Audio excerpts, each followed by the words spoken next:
Good morning students, welcome to my online home class of mathematics. जैसा कि आप जानते हो हमारा जो टॉपिक चल रहा है वो है वेक्टर अलजेब्रा। और वेक्टर अलजेब्रा की हमारी जो टेक्स्ट बुक की एक्सरसाइज चल रही है वो 10.3 है। चलिए आज हम इस एक्सरसाइज को फिर कंटिन्यू करते हैं और कुछ और इम्पॉर्टेंट क्वेश्चंस को करते हैं।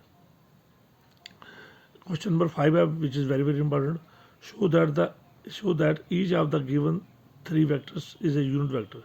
तो कहता है जो नीचे दिए हुए 3 वेक्टर्स हैं हर एक यूनिट वेक्टर है, यानी कि हर एक वैल्यू 1 है।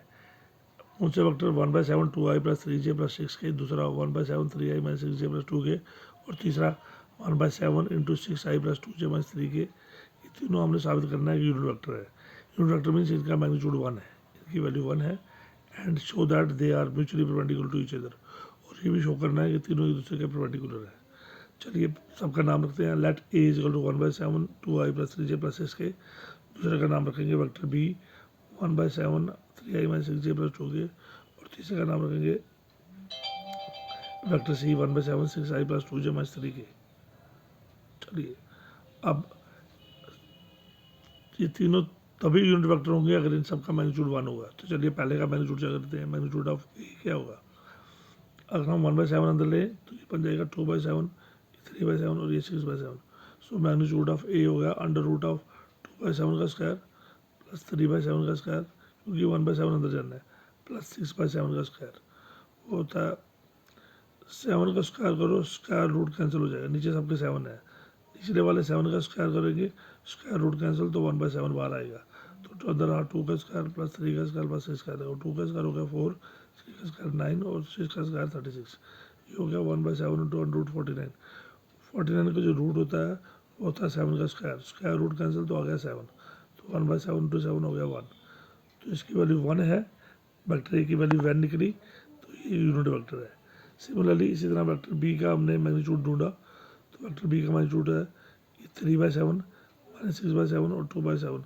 सो 1/7 बाहर है, under root of 3/7 plus 6 minus 6/7 plus 2/7। तो ये आ गया 1/7 इंटू 7 का स्क्वायर है, स्क्वायर रूट कैंसिल, तो 1/7 बाहर आ जाएगा, 3 का स्क्वायर 9, 6 का स्क्वायर 36 और 2 का स्क्वायर 4। तो ये सब का स्क्वायर अंडर रूट 49 होता है 7 7 कैंसिल, इसकी वैल्यू भी 1।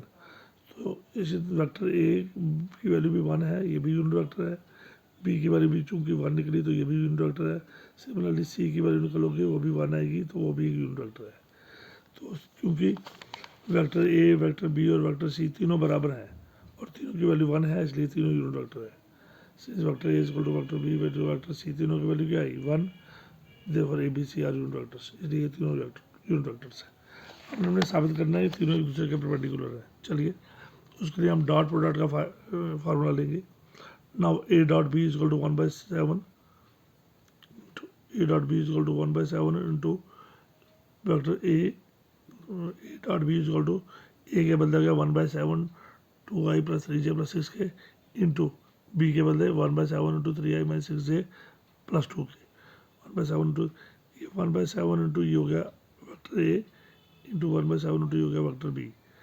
तो 1/7 इंटू 1/7, 1 1 सा 1, 7 7 49, 1/49 आ गया एलसीएम। अब आई को आई से मल्टीप्लाई करना है, यानी कि 2 into 3 plus 6 into minus 6 plus करके करना है 3 इंटू माइनस 6 जे इंटू जे, अब के इंटू के 6 इंटू 2, तो क्या हुआ ये A dot B equal to 1/49। I को आई से 2 इंटू 3, 3 इंटू माइनस 6 और के इंटू के 6 इंटू 2, 2 इंटू 3 हो गया 6, 3 इंटू माइनस 6 हो गया 18 माइनस 18 और 6 इंटू 2 हो गया 12।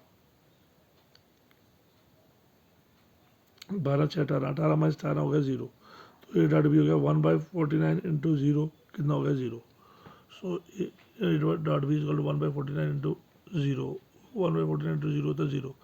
अब चूंकि ए डॉट बी 0 के बराबर है तो ए जो है वो बी के परपेंडिकुलर है।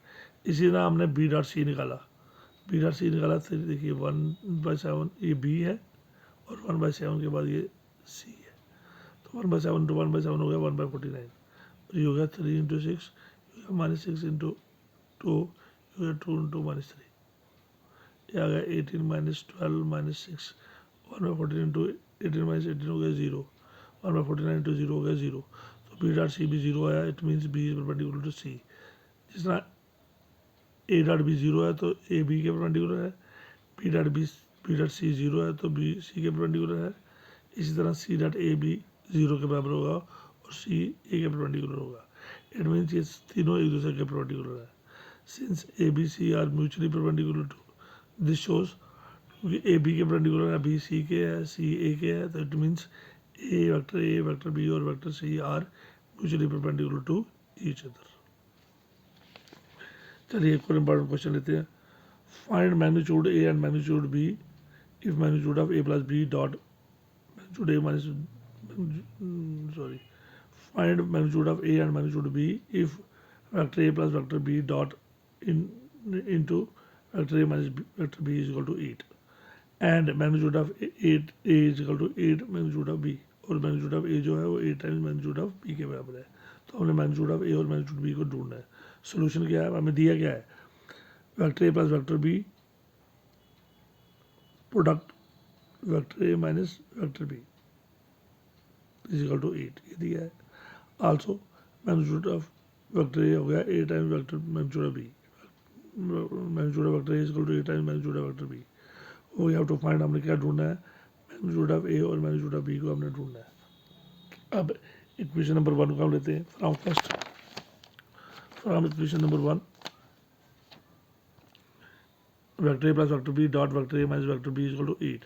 अब ए को ए से, vector A into vector A, पहले वेक्टर ए को वेक्टर ए माइनस बी से प्लस वेक्टर बी को वेक्टर ए माइनस बी से इज इक्वल टू 8। अब A into A minus A into B, फिर B into A minus B into B. अब B into B होता है magnitude of ए का square, ए into ए होता है मैग्नीट्यूड ऑफ ए का स्क्वायर, माइनस ए बी और प्लस बी ए ये कैंसिल हो जाएंगे, ये सेम होते हैं। सो ए इंटू हो गया मैग्नीट्यूड ऑफ ए का स्क्वायर, ये दोनों कैंसिल हो गए, माइनस बी इंटू बी होता है मैग्नीट्यूड ऑफ बी का स्क्वायर, तो कितना आ गया 8।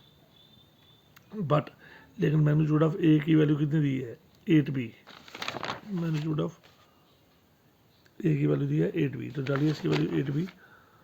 तो यहाँ पर हमने मैग्नीट्यूड ऑफ ए की वैल्यू क्या डाल दी 8 मैग्नीट्यूड बी, ए की वैल्यू क्या डाल दी हमने, मैग्नीट्यूड ऑफ ए की वैल्यू डाल दी हमने 8 मैग्नीट्यूड बी, 8 मैग्नीट्यूड बी और ऊपर ए के बदले आ गया 8 मैग्नीट्यूड बी और ऊपर क्या है square minus B magnitude B का स्क्वायर इज इक्वल टू 8।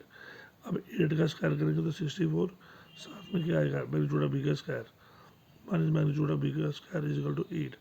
अब 64 मैग्नीट्यूड बी का स्क्वायर में से एक मैग्नीट्यूड ऑफ बी का स्क्वायर, तो 64 में से एक बी का स्क्वायर निकला, 64 में से एक निकला, बाकी 63 रह गए, तो कितने रह गए 63 मैग्नीट्यूड ऑफ बी का स्क्वायर। 64 में से 1 निकालिए, तो 63 मैग्नीट्यूड ऑफ बी का स्क्वायर इज इक्वल टू 8। तो मैग्नीट्यूड ऑफ बी का स्क्वायर हो गया 8/63। सो मैग्नीट्यूड ऑफ बी का स्क्वायर 8/63 होगा, तो मैग्नीट्यूड ऑफ बी जो है इसका अंडर रूट होगा, स्क्वायर हटाने के लिए इसका अंडर रूट लेना है, तो मैग्नीट्यूड ऑफ बी होगा अंडर रूट ऑफ 8/63। अब चूंकि मैग्नीट्यूड ऑफ ए जो है वो 8b के बराबर है, तो मैग्नीट्यूड ऑफ ए जो है वो 8 इंटू मैग्नीट्यूड ऑफ बी की वैल्यू कितनी है under root of 8/63। So 8 into under root of 8 नीचे under root of 63।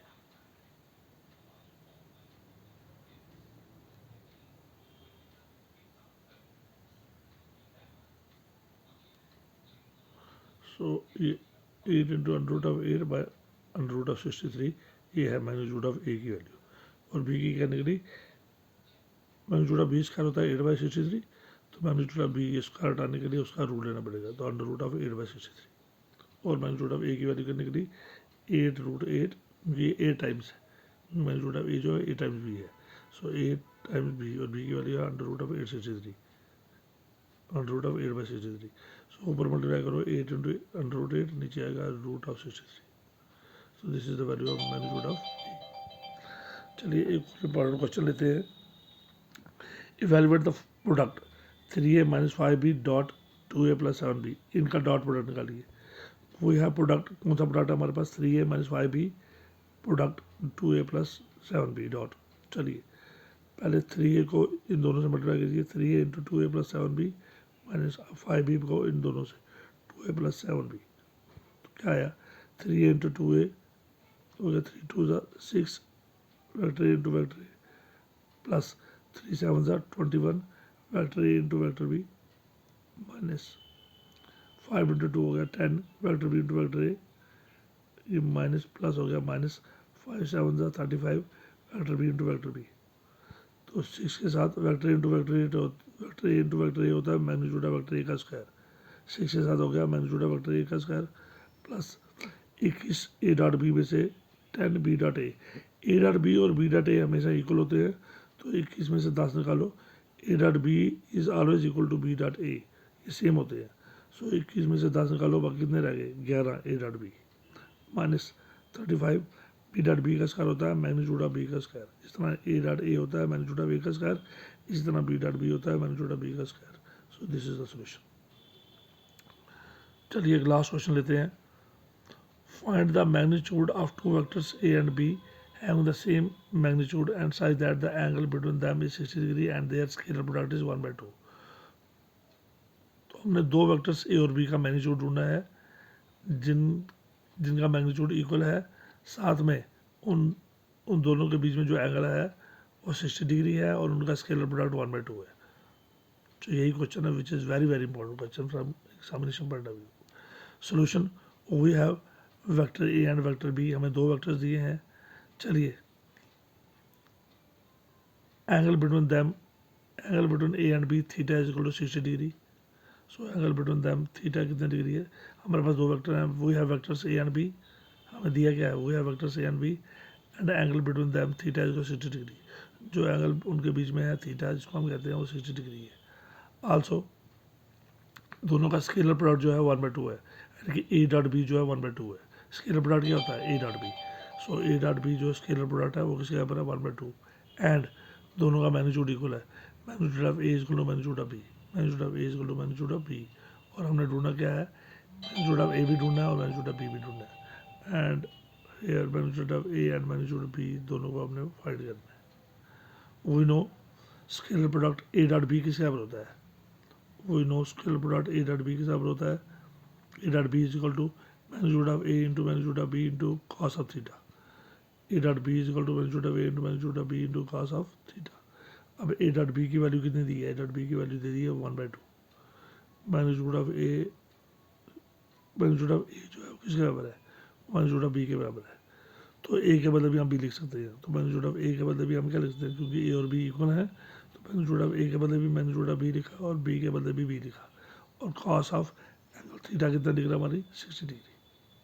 So 1/2 is equal to magnitude B into magnitude B होता है मैग्नीट्यूड बी का स्क्वायर, बी इंटू बी हो गया magnitude of B का स्क्वायर, कॉस 60 होता है 1/2।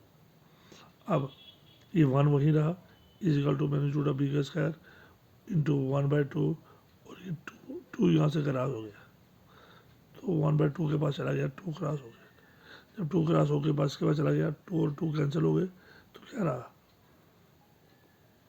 सो magnitude of B square into 1 हो गया। मैग्नीट्यूड ऑफ बी स्क्वायर को 1 से मल्टीप्लाई करो तो मैग्नीट्यूड ऑफ बी स्क्वायर ही रहा, और जो लेफ्ट साइड में 1 था उसको हमने राइट साइड में लिख दिया 1।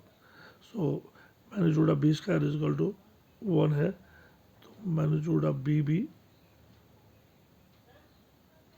अंडर रूट ऑफ 1 है।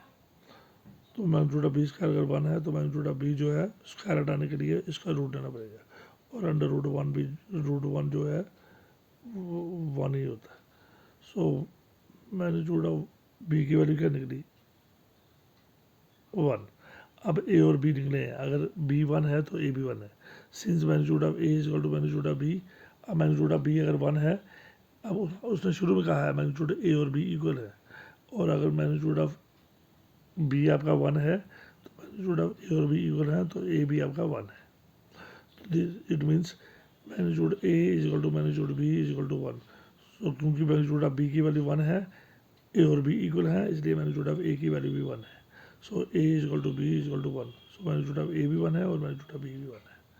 सो ये सभी इंपॉर्टेंट क्वेश्चन थे, ये एग्जामिनेशन पॉइंट ऑफ व्यू से सबको अच्छी तरीके से प्रैक्टिस कीजिए। फिर भी कोई डाउट है मेरे से डिस्कस कीजिए, जितनी प्रैक्टिस करोगे उतना ही सीखोगे और इसके बगैर पेपर अधूरा होता है। ये सभी क्वेश्चन जो मैंने आज कराए हैं एग्जामिनेशन पॉइंट ऑफ व्यू से बहुत इंपॉर्टेंट है, तो इनको बार बार प्रैक्टिस कीजिए और कल हम इसे फिर कंटिन्यू करेंगे। Thank you very much and have a nice day.